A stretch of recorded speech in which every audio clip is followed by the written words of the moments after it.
Hey everyone, today I'm going to teach you how to create click-to-call or mail-to-links in HubSpot. These are really useful interactive elements that allow your email recipients to instantly call a phone number or send an email with just one click. So let's get started with this quick tutorial. First, open your web browser and navigate to HubSpot.com. Once you're on the homepage, go ahead and log into your HubSpot account using your credentials. This will take you to your main dashboard where you can access all of HubSpot's marketing tools and features. After you're logged in, take a look at the left side of your screen where you'll see the main navigation menu. From this menu, click on Marketing to expand the options available under that section. Then from the drop-down that appears, click on Email. This will take you to the email management area where all your email campaigns and templates are stored. Now you'll need to select the specific email where you want to add these interactive links. Browse through your email list and click on the email you want to edit. This will open up the email editor, allowing you to make changes and add new elements to your email content. Once the email editor loads, click on any section of your email where you want to insert the link. This could be in a text block, a call to action section, or anywhere else that makes sense for your email's layout and purpose. Clicking on the section will activate it and allow you to edit the content.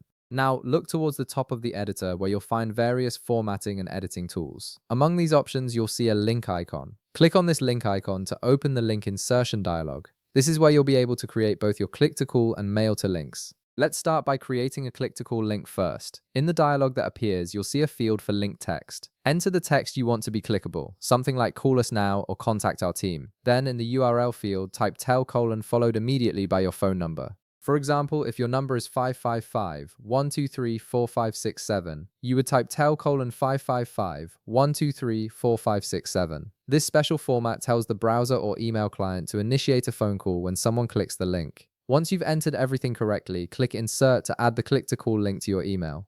Now let's create a mail-to-link, which allows recipients to send an email with a single click. Click the link icon at the top of the editor again to open the link insertion dialog once more. Just like before, enter your desired link text in the appropriate field. This could be something like email us or send us a message. Next, look for the link to drop-down menu and click on it. From the options that appear, select email address. This will change the dialog to show a mail to field instead of a regular URL field. In the mail to field, enter the email address where you want recipients to send their messages. Once everything looks good, click Insert to add the mail to link to your email. And that's it. You've successfully created both click-to-call and mail-to-links in your HubSpot email, making it easier for your recipients to get in touch with you instantly. If this video helped you out, be sure to leave a like, subscribe, and I'll see you in the next one.